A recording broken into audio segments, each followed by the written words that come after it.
sababa dargaggeessa dirre dhawaa baatii ramadaanaa sababaa godhachuun ramadaana baranaa kana sababaa godhannee gama tokkummaa gama magaalaa teenya guddisuu gara tokkummaa cimsuu gara misoomaa gara hojjannee guddatuu gara barnootaa gama san akka tarkaanfannu isinii dhaama dargaggeessi dirre dhawaa.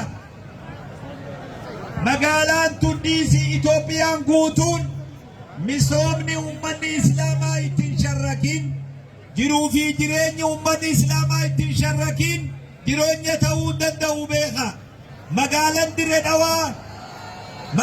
dirre dhawaa guddinni isiitis nurra jira rabbi nutti hin fedhinii fashallinis nurra jira jechuudha.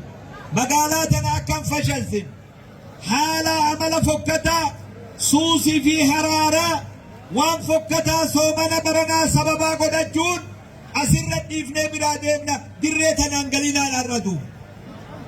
Waan xixiqqoo yaadurraa guddadha nuti jimaa'uu afaan wallaalee waan biroo diraaga nutti hin fidinaa.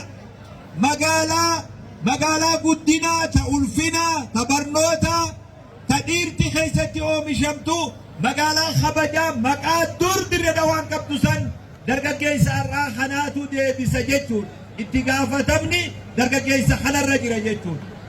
Soomana baranaa sababaa godhannee gama guddinaa gama ibaadaa gama qur'aanaa gama khayrii gama misoomaa gama hojjannee guddachuutti tarkaanfan gaafa sani ka magaalaa teenyaa fi waan qabnu hundaafuu ulfina kenninee kabajaa godhuu dandeenyu jechuudha. Irra deebinee soomanni baranaa soomana barakaa soomana rizqii soomana hujii soomana fayyaa kanagayaa rabbi nu haa taasisu.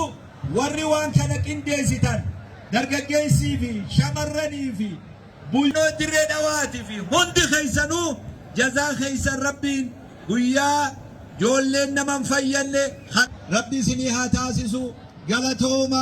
Galatoomaa رمضان مبارك. السلام عليكم ورحمة الله. ما شاء الله ما شاء الله. الله أكبر. الله أكبر. الله